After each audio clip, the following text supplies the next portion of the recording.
Purple Daily on Score North and ScoreNorth.com. Purple Daily, presented by Surly Brewing Company. And welcome in Purple Daily, daily Vikings entertainment. We just want the Vikings to win a Super Bowl before we die. And I think that phrase or that rallying cry maybe reached a new meaning this weekend. Judd is doing his best to stay alive this weekend. I don't think his life is in danger, but Judd had, just in case you're wondering, this is the first time in like 2 years Judd hasn't been on an episode of Purple Daily. So it's Declan from the cabin, and it's Mackie here on this Sunday. But so Judd, just to back up a second, on Friday we were recording Purple Daily in the morning, and we were doing Purple Daily, Mackie and Judd, Action Movie Rewind, and unless you remember something, Dex, he didn't say that he was uncomfortable or no. He was sick. normal Judd. You know, he was talkative. He was forgetting things. You know, he was asking the same questions. You know, nothing. Yeah, nothing out of the ordinary. forgetting things in a way that was normal for Judd. Yes, that's true. Not where there would be like a medical crisis. But apparently he was grinding through appendicitis while recording Purple Daily and Mackie and Judd and Action Movie Rewind. Football. Yeah, that's hardcore. Favre would have played. And so he went into urgent care later in the day, and one thing led to another. And on Saturday night, Judd had an emergency appendectomy. So he left a voicemail with me, like kind of late morning, early afternoon, and just kind of explained what was going on. And he said, "Hey, I'm going to give my phone to my family, and you'll hear from someone at some point." But then the next thing we know, he's texting up a storm. He's just like in his hospital bed waiting for an 8 p.m. surgery. And he's got the preseason game on his hospital TV. He's like, "This room's pretty nice." Yeah, it's like he's drugged up. He's dishing takes via text and tweets. And then at some point, I think, much like all of us, his interest faded in like the second quarter. And then I think he went under the knife. So yeah, it's actually I was shocked. Judd Zulgad from a gurney in a hospital bed with the gown on didn't bring the microphone, and I'm sure he would have been fine with that, to be completely honest. But I'm sure his medical professionals, his beloved wife Dawn, said, "You know what? Let's leave the microphone at home. I think Mackie and Declan can take care of it." But he's like the one guy who could literally go into the hospital knowing he's going to have this surgery and have his microphone and maybe even a 6-pack of Surly on his side. I can see both those things happen. Yeah. So he, I think in my mind, like, dude, take as much time as you need. Right. I think it's weird for him to take time off, be it for vacation or illness or injury, because I've worked with him on a daily basis for probably 9 years now, almost 9 years, and have worked with him at 1500 ESPN for over a decade. Never met a more reliable, consistent, great coworker and friend who's just always there. Just, like, you never have to worry about him just like going on a hiatus for 5 days, or you don't know. Which does happen in the media industry quite a bit. Mm-hmm. And so I didn't ask him, when are you going to be back? Because we don't care. Like, we care, but dude, take all the time you need. If it's a week, if it's 2 weeks or whatever. And he goes, "Well, I'm definitely not going to the game tonight," meaning last night. And he goes, "I'm out of commission on Sunday, and then we'll see." Yeah, classic Zulgad. So it's amazing. I think we're just going to tell him, dude, take Monday, and then we can, We'll be okay. Maybe we get you back into it. We have plenty of things to go after him. So if he can't go, it's no biggie. We'll be okay. Dylan Bundy, Chris Archer here can manage 4 to 5 innings at a time. I have a statement about those guys for Mackie and Judd actually on Monday.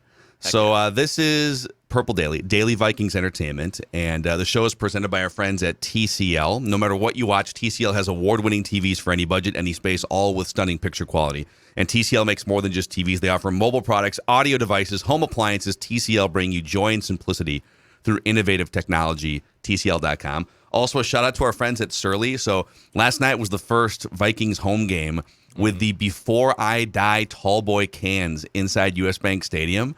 And it was I know Judd was getting a kick out of it on his hospital deathbed basically last night with drugs pumped through his system. And he's just, all of you guys who are sending us pictures of those cans in the stadium, that was awesome. Pretty cool to see just a rallying cry that we just kind of randomly started throwing out on this show a couple years ago make its way onto a beer can inside US Bank Stadium. So that was awesome, Dex. It's very it's not cryptic, but it's very fitting for this show. Who us three are kind of we can have a little bit more of a morbid takes on some things because we've experienced a lot of life and death before, and it's very, I think, fitting that a Before I Die beer is released to the public while Judd himself is in a hospital, ready to go under surgery. That's one of those moments where I'm like, oh, there is like a higher being out there, because like that's how that works. That Before I Die cans go out to the public, and here's Judd live tweeting takes from a hospital bed. Very classic. Yep, amazing. So thank you guys for sending in your pictures, and hopefully you enjoyed the Before I Die beer at US Bank Stadium. All right, instead of Judd's camp notes, Phil and Declan's camp notes here. Let's do it. On this recap episode of the second preseason game, which was a snooze fest from all angles. So my biggest takeaway from that game last night is I knew that we were probably going to get to this point. I didn't think I would say this a week after I argued with Judd about, hey, just let's give Kellen Mond a chance against the Niners in the joint practice, the second preseason game. Let's just pump the brakes on the doom and gloom here with Kellen Mond. I am now willing to concede 1 week later, Judd was right. Judd is the wise old sage, the sports dad that sometimes has to tell us things that we don't want to hear. And QB2 is not on the roster. I mean, between Mond and Mannion, these are backups and third stringers you're facing in preseason games, vanilla defenses. And I get that you're not playing with Justin Jefferson, Adam Thielen, but one of these dudes should be carving up backups by this point, especially Mannion. Yeah. Like, dude, like, what's your excuse? You've been in this system before in Los Angeles. You've been in the NFL. You've started games, and you're still checking down and dinking and dunking. He had a couple nice throws. He actually hit a really nice throw up the middle to Zach Davidson, I think, if I remember right. Yeah. And he just flat dropped what would have been like a 50-yard reception. So, yeah. But both those guys look like they've never played professional football before at times, and so I think they're just to the point now where they don't have a QB2 on the roster. I probably cut Sean Mannion and maybe keep Kellen Mond as a QB3 and then go I don't know, Blake Bortles is sitting on his couch. Is there a QB2 you can trade for or snag off waivers that you'd feel more comfortable with if Kirk went down for 3 weeks? But I will concede, not just because he's in a hospital and undergoing an emergency appendectomy. It's not a sympathy concession. Judd was right about Kellen Mond. Yeah, I mean, it's hard for us to admit when Judd's right in general, whether he's present with us or not present with us. So that's not the disclaimer that we're putting out there. But I think it's really frustrating because I thought Kellen Mond through the first 10 days of training camp and then even the first preseason game took like a significant step forward, right? For like the first time in his career after last year, basically being, buried on the depth chart. He battled COVID. He even admitted at the beginning of training camp that really affected him, and he wasn't able to get up to 100%. And he gets thrown to the Wolves in that Packers game. His head coach throwing him underneath the bus, and it was kind of just a lost year in general for a guy who was a 4-year starter at a very prominent school at Texas A&M. And then I thought these first 10 days of training camp in 2022, the first preseason game, make some nice throws, and you kind of thought, oh, this is a solid first step. It doesn't mean that he had QB2 on lock necessarily, but it was like, oh, this is the guy we saw at Texas A&M. This is why he was a third-round draft pick. And it kind of felt like last night was then a step backwards into, oh, this is not going to be a significant QB2. This is actually going to be still a work in progress, at least at the very least. And I think it's frustrating because Vikings fans wanted to see him take a significant step forward, and I thought last night was, again, one step kind of backwards. Well, the first interception, B.C. Johnson, I believe, was the intended receiver. And when I first saw the play, because there was some pressure up the middle, excuse me, and it kind of looked like, oh, maybe his arm got hit when he threw the ball, and that's why the ball kind of floated out there. He was also staring down the left side of the field, so all of those 49ers defensive players were just locked in on what was about to happen. But I watched that play probably 6 or 7 times. I was looking for reasons to exonerate him from the interception. Oh, the bad offensive line, or oh, it was just kind of a classic football play. The pocket's not perfect. It's a little muddy. You've got plenty of time to throw. And by the way, if he gets more air under the ball and throws it, and if he leads B.C. Johnson on that play, I think it's like a 30-yard touchdown because there was nobody behind him. I think the safety had rolled over to the other side. And so I'm watching that play thinking this is a very common NFL play where you've got time. It's not a perfectly clean pocket. You get hit after you throw the ball because there's interior pressure in your face. And it's your job to not throw just a lame floating duck that falls 6 yards short of the receiver and almost becomes a pick six. So we're trying to balance, all right, last year was kind of a throwaway year. He's still young. He's learning a new system. He's trying to process the speed of the NFL. But, dude, like, you don't, as I've said all spring and summer here, you don't get 6 years to figure it out. Bottom line, I thought Kellen Mond would look better and more comfortable than he does right now. And last night was just kind of, it doesn't matter what he does in the third preseason game. I'm not saying they should cut him, but a couple of those plays, he also just seems to be really rigid. And that was one of the knocks on him coming out of college, that he had that sort of rigid, very formulaic, robotic motion. And they were trying to get him to be just a little bit more free-flowing and fluid. And he still had, he lacks rhythm and tempo and touch. A lot of his throws just kind of look the same. Yes.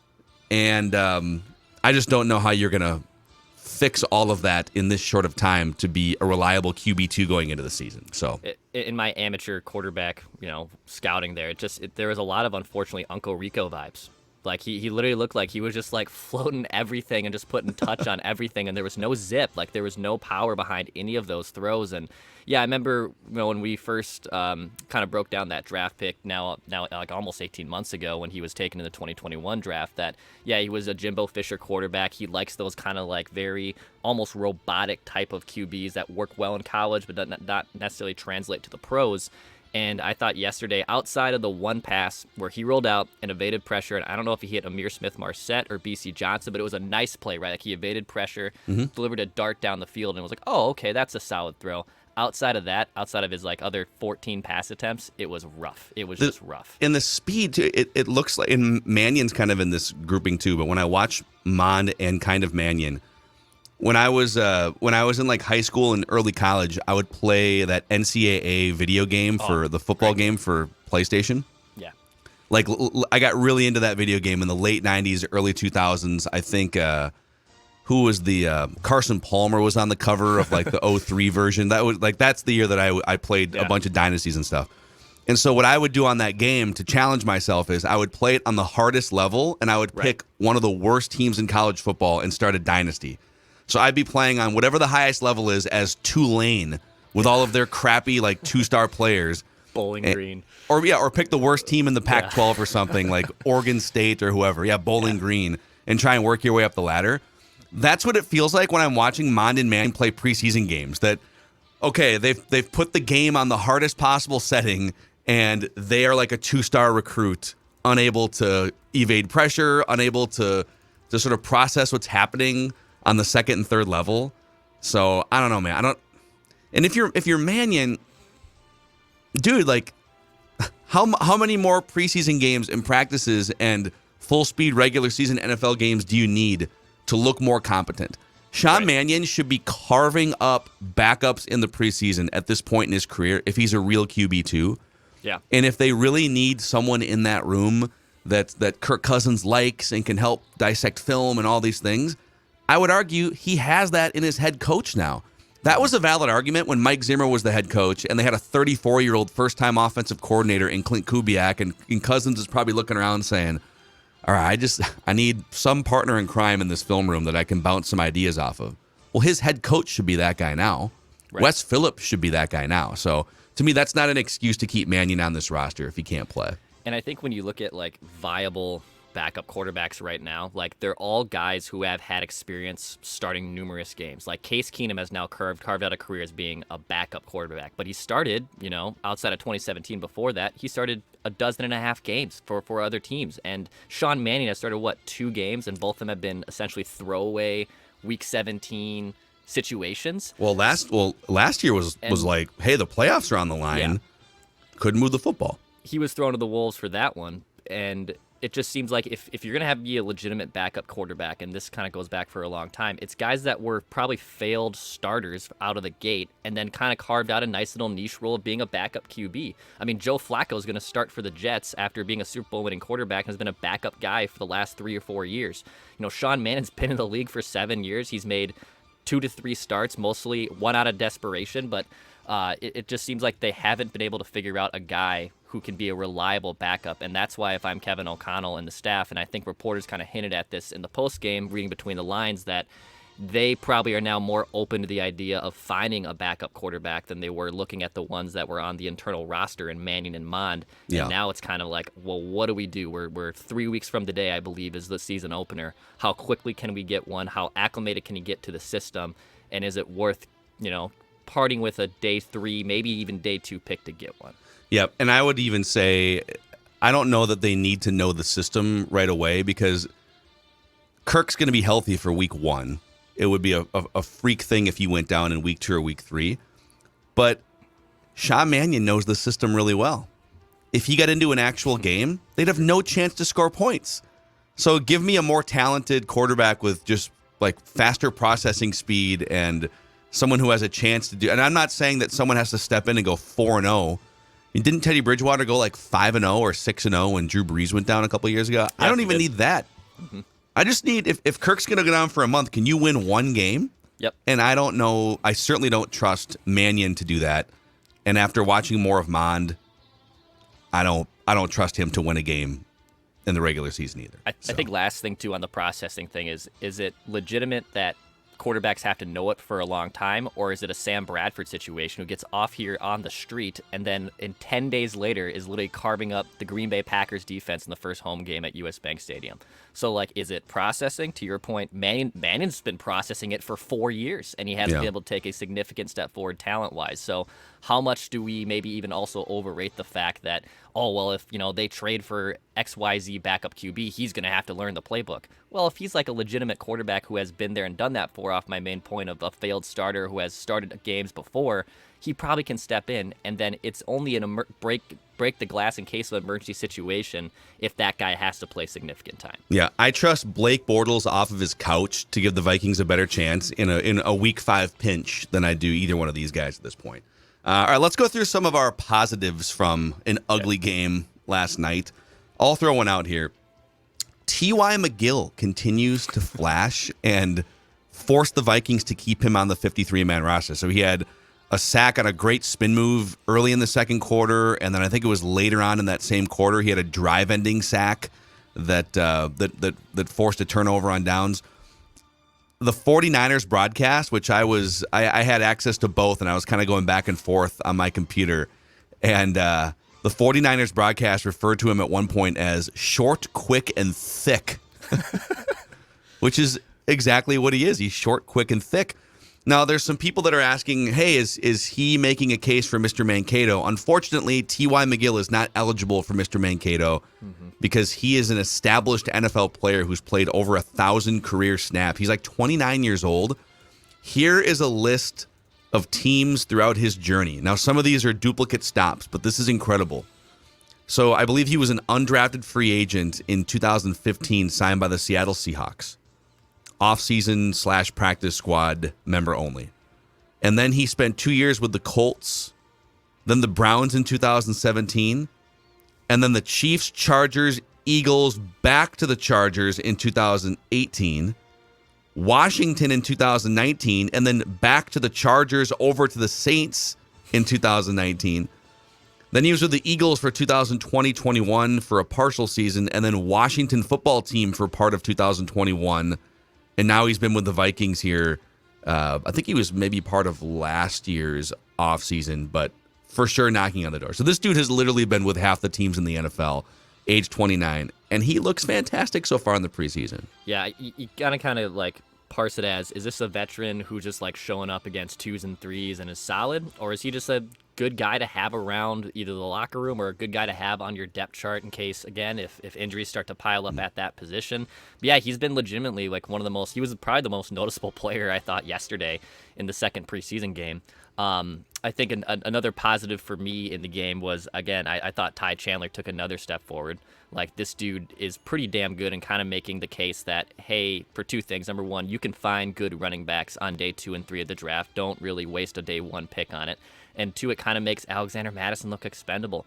Like Ty Chandler is a guy who spent 5 years in college, by the way. So he was at Tennessee, then transferred to North Carolina, but racked up like 3,000 yards in his college career, caught 83 passes between both those schools. Like, he's that perfect scat back that you would love to have in a third down situation.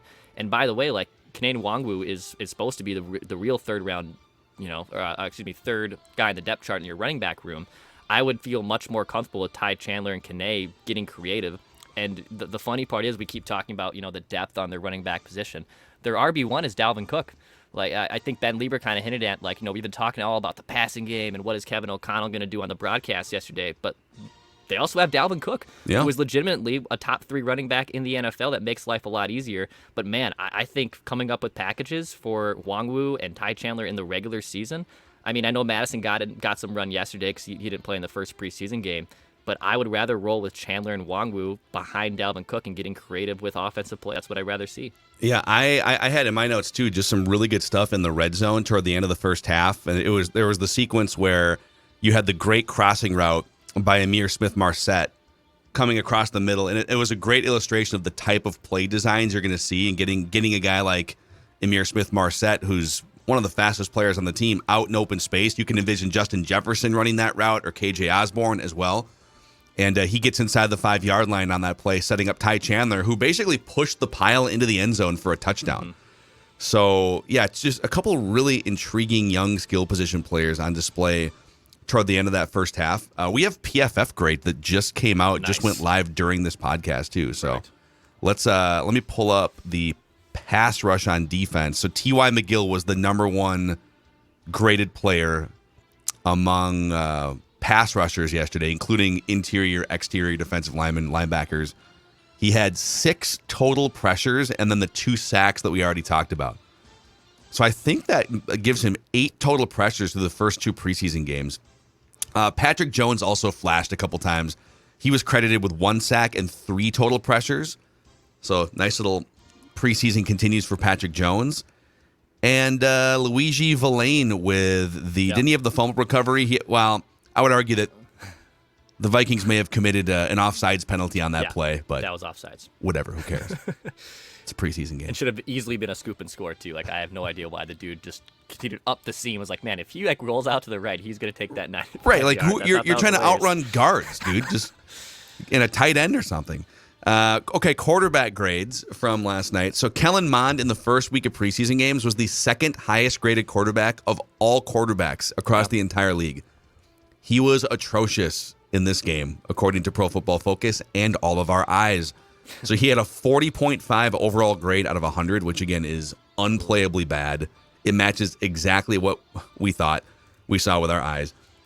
Sean Mannion was a 71.7 out of 100. So he was definitely a victim of a couple drops that would have gone for big yardage. So maybe give him a little bit more of a pass. The biggest thing for Mannion was average depth of throw was twice as much as it was in the first preseason game. He was averaging like 4.5 yards per throw in the air in the first game. This was more around 8.5. So I guess if there's any silver lining for the atrocious quarterback play, it would be Mannion looked a little bit better, but that's about all I got. Offensive line front, let's go to pass blocking here. So Wyatt Davis had a garbage game in the first preseason game. They actually liked him in the 12 snaps, but he's just kind of tucked away at the end of the game. He's probably not going to make the team.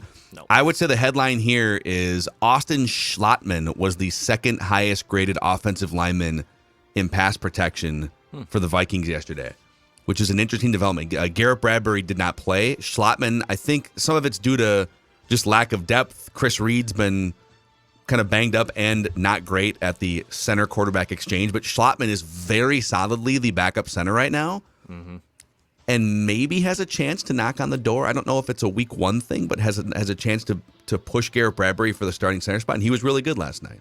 Yeah, I think he definitely makes the 53, and outside of Ed Ingram, most of the week one offensive line starters were inactive yesterday. Bradbury was inactive. Both tackles and Darrison O'Neal were inactive, but Ingram still got some run yesterday, and he still kind of flirts in with probably being that week one starting right guard.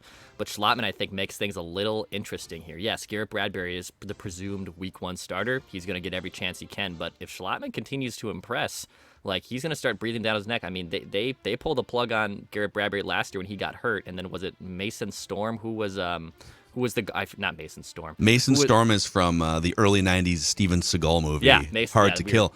Mason Cole is from the backup offensive line grouping of the Vikings last year. Honestly, Mason Storm would be also fine, I think, as a center option for the Vikings. But his weird hand workouts. Yeah, he can just keep chopping wood to get really hard and get ready for all the interior rush he's going to get. But they pulled the plug on Bradbury for a little bit last year and gave Cole some runs. So I wouldn't be surprised at all if Schlottmann eventually succeeds Garrett Bradbury down the line here. I mean, Garrett Bradbury, I think, after Kevin O'Connell's basically said it's been an open competition, has been a little disappointing to their eyes. They thought they could come in and kind of scheme him and still be a solid week one center. I wouldn't be surprised at all at some point in the season that Schlottmann does succeed him. On the bad front for the offensive line, the worst graded offensive lineman in that game last night was Oli Udoh, who was technically the starting left tackle. Right now, he's basically number 2 on the left tackle depth chart. And he played 25 snaps, 25 passes, I should say. And he gave up 5 pressures, 5 hurries, no sacks, but he was kind of a train wreck in that game last night, which is not entirely shocking based on what we've seen so far. Before we get to some of the negatives here, you can't win them all. And last night on Prize Picks, I went on Twitter and I said 28.5 rushing yards for Ty Chandler. That seems like an easy over last night. And then he looked great in the first half and basically didn't touch the ball in the second half. So I don't know, maybe you guys can be better than I am on Prize Picks last night going forward here, but here's how it works. You pick between 2 and 5 players and an over-under on their projections, and you can win up to 10 times on any entry. Prize Picks offers every major sport. So you got the golf playoffs going on. Maybe you want to fade one of the golfers or something, and you want to take an over on a Ty Chandler. You can mix and match and have a great time with it. Promo code NORTH and Prize Picks will match your first deposit up to $100. It's $100 bonus for you. Check out the app or the website, prizepicks.com. Also, a shout out to our friends at Federated Mutual Insurance Company. They've been helping businesses for over 100 years. They are one of us, so to speak, based in Owatonna, Minnesota.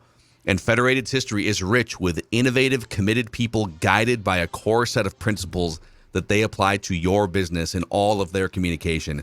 Find out why they've been a pillar of helping businesses become as successful as they can be at federatedinsurance.com, where it's our business to protect yours. All right, Dex, let's go to the negatives here. Okay. Unless you have any other positives you want to throw out that stood out to you. I think the last one, just Akayleb Evans, man. Yeah, dude, good call. He's been in solid corner, and look, I hope that the Vikings, their cornerback room is their weakest of their entire position group, and Andrew Booth, had to be helped off the field yesterday. But Akayleb Evans has been kind of that dog in practice too that has flashed and has gone in some nice one-on-one drills, and also someone, I don't know, I think he probably makes the 53. I don't know if they would risk putting him on the practice squad to go through waivers, but I think he's been also low-key one of the more noticeable players in a good way, by the way, in training camp. I think if they can develop some solid cornerbacks here from day 2, day 3 picks, that's good news for the Vikings. They need cornerbacks long-term. So I thought Akayleb Evans flashed really, really well for them yesterday. Yeah, he was the second best graded player in coverage for the Vikings yesterday. Actually, Harrison Hand flashed a couple times. Harrison Hand had at least one pass breakup that I remember. So those guys look pretty good. And Josh Metellus had a couple nice plays, so he was pretty highly graded. Andrew Booth Jr. But yes, Akayleb Evans absolutely deserves a shout out for a nice game last night. On the negative side, you mentioned Andrew Booth Jr. So it looked really bad because it was non-contact, and oh my God, did he blow his knee out? He's being helped off the field. Ben Lieber reported on the broadcast it was a rolled ankle. So if that's all it is a rolled ankle, then good news for the Vikings and Andrew Booth Jr. They don't have a ton of depth at cornerback, even though some of these young guys have flashed. And then I'll mention another one here. Zach Davidson had 2 really bad drops in this game, including that one that we mentioned earlier from Sean Mannion. Just a perfect pass up the seam, perfect route, everything. The ball was dropped right in his hands, and he kind of bobbles. But that was probably a 40 or 50-yard gain waiting to happen. Maybe he breaks away for a touchdown, but it winds up being an incomplete pass. Woof. Yeah, Zach Davidson is supposed to be this Division II stud, and as someone who is also Division II studded himself, I was hoping Zach Davidson could shine and show us a little something. Unfortunately, he's got a little bit of butterfingers there, and look, if Irv Smith isn't ready to go, and I know Johnny Munt, I believe, was inactive yesterday, like, who the heck are the Vikings going to start at tight end? And if Irv Smith even suffers another injury or is out, like, that is we talk about cornerbacks being weak for them. I mean, tight end is still an impactful position in the NFL, and I don't think Johnny Munt and now Zach Davidson are going to be factored into that heavily into the offense if Irv Smith is out long term. Yeah, it is. I mean, is he just kind of nervous in these preseason games? Like, Could be. I don't know what happened there, but it was such a that one drop in particular was such a glaringly bad drop. I have sort of a split positive negative here for Ihmir Smith-Marsette. So they're trying to make the punt return thing happen with him because in a perfect world, God, he's one of the fastest players on the team. He's not one of your top 3 wide receivers on the depth chart right now. So how can you find extra ways for that speed to impact the game? Punt return would seem to make a lot of sense, except for the fact that he now has fumbles in both of these preseason games. And I just don't know if you can trust him at this point. It's a little bit like KJ Osborne was in the regular season where it's like, man, this would be a great idea, but he just couldn't handle it. So I don't know what they're going to do at punt return if they can't trust Ihmir Smith-Marsette. On the positive side, he continues to look like a really intriguing wide receiver. What we saw in the regular season in small doses last year, and that crossing route in the red zone that I mentioned earlier in the show. So I look at Smith-Marsette and think, boy, I'd love to see him get some targets every single game. Don't know if I trust him returning punts after what we've seen the first 2 preseason games. Yeah, Marcus Sherrill's literally made an entire living fair catching and being a solid punt return man. I shouldn't just say he just fair caught a lot of them because he actually got a couple back.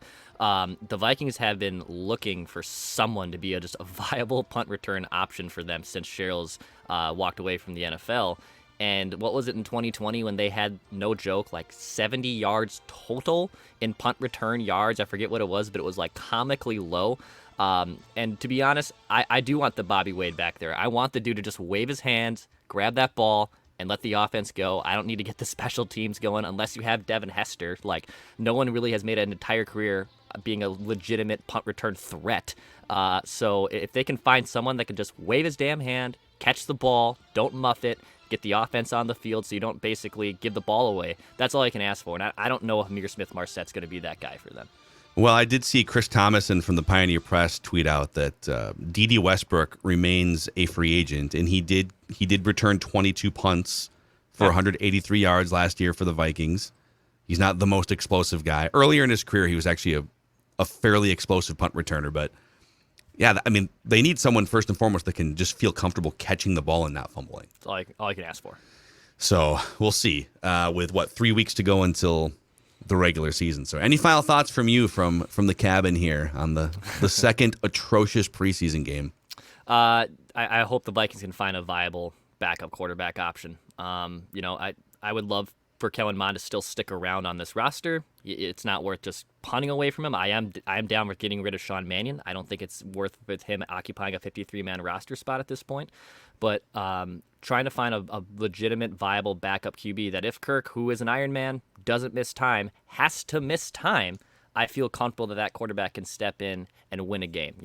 And the Vikings have had a history of backups stepping in off the street in a pinch and winning them significant games. So can they find that guy between now and the start of the regular season? I think that's still the main takeaway here. It's been our 1A talker since the preseason games and training camp has started, who is going to be the legitimate backup quarterback, and internally it might not be on the roster. Yeah. Amen. Yeah, I agree. So, Judd, sorry for doubting your sports dad expertise. Get well soon. Until you get back, which for all we know might be tomorrow, it could be in a week, could be in a month. We have no idea, but send Judd your well wishes on Twitter @JZolgad, and we'll see you guys tomorrow. Daily Vikings Entertainment. We just want the Vikings to win a Super Bowl, dang it.